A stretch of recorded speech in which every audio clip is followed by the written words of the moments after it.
तो ये फरिया भी ना।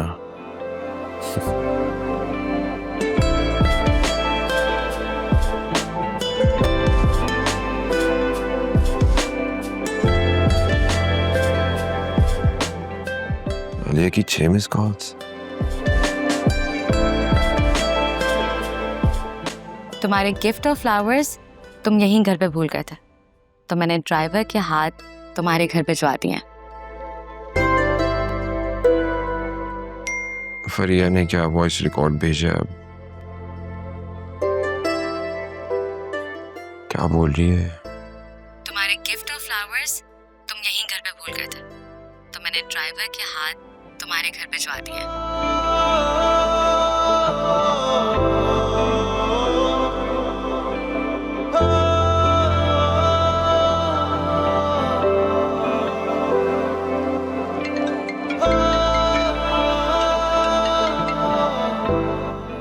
Hello, good morning. Good morning. Promotion क्या हुई?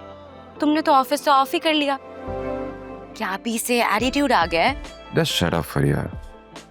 रात बिजी रहा हूँ पूरी, बस सुबह आँख नहीं खुल सकी, थक गया था। ओह, तुम्हारी वाइफ किधर है? क्या अभी तक वो अपने पेरेंट्स की तरफ है? नहीं, अभी तक नहीं आई है वो घर। ओह, दैट इज सो सैड। मुझे तो था कि तुम्हारी प्रमोशन को वो तुम्हारे साथ सेलिब्रेट कर लेगी, लेकिन चलो एटलीस्ट हमने तो साथ सेलिब्रेशंस कर ली ना। Well, it's all about priorities. Anyway, मैं तुम्हारा यहीं ऑफिस में वेट कर रही हूँ, जल्दी से आ जाओ। यहाँ बस मैं आ रहा हूँ। Take care. ओके।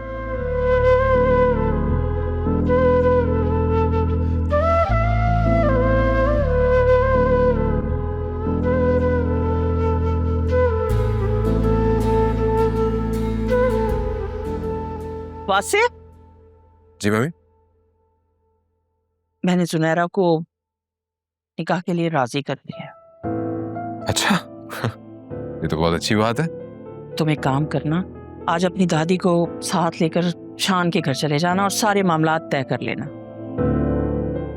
कौन से मामला? अरे भाई, 100 बातें डिस्कस करनी होती हैं निकाह से पहले। तुम्हें परेशान होने की जरूरत नहीं है उसके लिए। दादी है ना, उन्हें सब पता है, वो सारे मामलात तय कर लेंगी। बस आज लाजमी तुम दोनों चले जाना। मम्मी, मैं खुद ऑफिस के लिए इतना लेट हो चुका हूँ, वापसी कब तक आऊंगा कुछ कह नहीं सकता। ज्यादा फालतू बातें करने की जरूरत नहीं है वासे। अरे भाई, मैं कौन सा ये कह रही हूँ कि तुम वहां डिनर के लिए जाओ। 9-10 बजे तक दादी को साथ ले जाना, 1-8 घंटे में सारे मामलात तय हो जाएंगे। वापस आ जाना। मैं अगर इद्दत में ना होती तो मैं खुद चली जाती, मैं सारे मामलात खुद देख लेती बेटे। और हाँ, खबरदार, आलिया को कुछ बताने की जरूरत नहीं है। उसने तो कसम खा रखी है कि मेरे हर मामले की मुखालफत करेगी। अरे कौन किसके खिलाफ है? आलिया की बात कर रही थी मैं। वो जुनैरा के निकाह के सख्त खिलाफ है।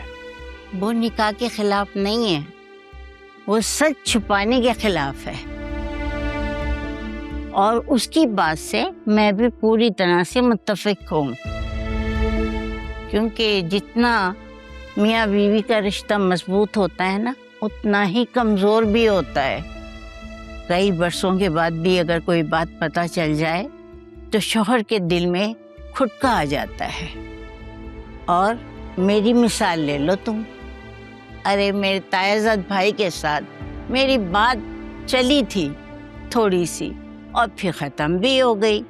लेकिन तुम्हारे बाबा जान को पता चला तो उन्होंने मुझे जिंदगी भर शकील के सामने आने ना दिया। हाँ, यकीनन अब्बा जी को ये बात किसी खानदान वाले से ही पता चली होगी, लेकिन हमारे मामले में तो ऐसा कुछ नहीं है ना। अब हम खुद तो अनीता और शान को अपने घर की बात बताने से रहे, इसलिए आप बेफिक्र रहें, कुछ नहीं होगा। चलो बेटा, अब तुम जाओ जल्दी से ऑफिस। मैं अनीता को फोन करके रात 9 बजे का टाइम दे रही हूँ। हाँ, आप लोग बातें करें, मैं टेक केयर। और आप भी ना आलिया की तरफ फजूल बातों में दिमाग मत लगाया करें, सब ठीक हो जाएगा। वासे,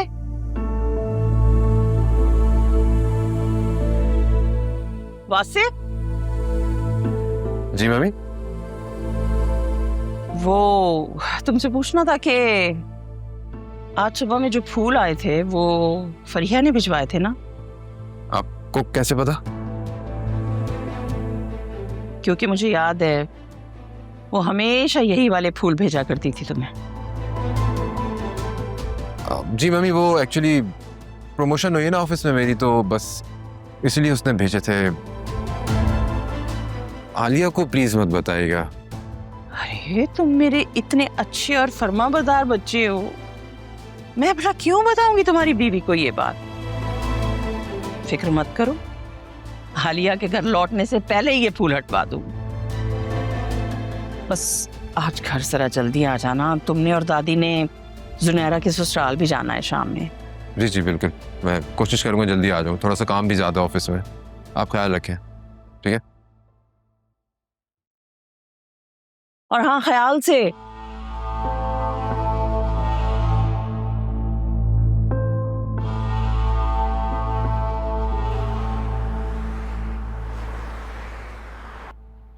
ऐसा कैसे हो सकता है? एक आदमी जिसके खिलाफ इतने मुकदमे चल रहे हो, वो यूं बेल पे दंदनाता फिर है। अजीब जंगल का कानून है। अकरम, तुम्हें मेरी कसम है, तुम उसके ऑफिस बिल्कुल भी नहीं जाओगे। तुम उस आदमी से दूर रहोगे, उसके नजदीक बिल्कुल भी नहीं जाओगे। अगर वो इवन रास्ते में तुम्हें कहीं नजर आ जाए ना, तो तुम अपना रास्ता बदल दोगे। हाथ में चूड़ियां पहनी, मैं चूड़ियां पहन के बैठ जाता हूं। वो जेल से वापस आ गया, इतनी आसानी से पीछे नहीं हटेगा। बस मुझे नहीं पता, मैंने कह दिया सो कह दिया। तुम उसका पीछा नहीं करोगे।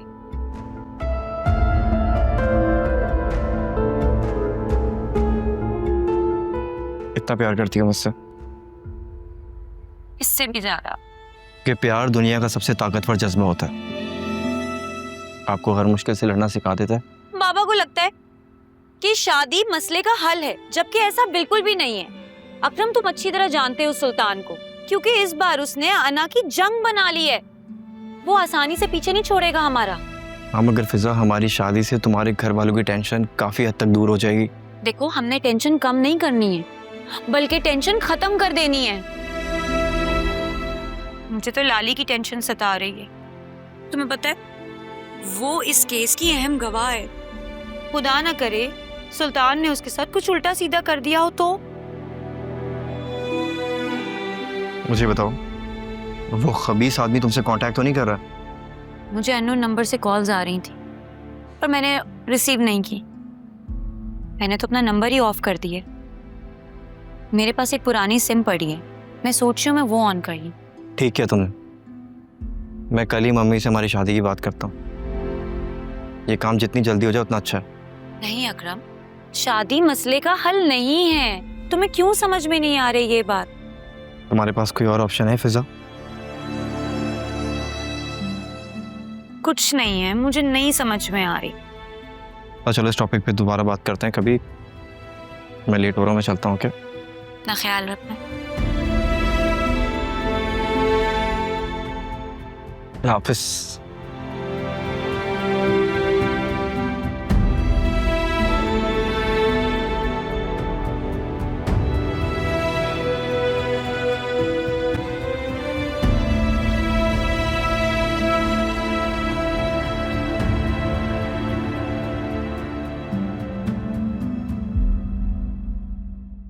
क्या बात है, इतनी गुमसुम क्यों बैठी हो? बस ऐसे ही सोच रही थी। अभी तो सब कुछ ठीक होना स्टार्ट हुआ था, फिर से सब खराब होने लगा है। हर आहट दस्तक पर वही खौफ, बेचैनी फिर से शुरू हो जाएगा। तुम परेशान मत हो, इंशाल्लाह कुछ नहीं होगा। और पुलिस इन्वेस्टिगेशन कर रही है ना, और तुम देखना वो अपनी सारी जिंदगी सेंट्रल जेल में गुजारेगा इंशाल्लाह।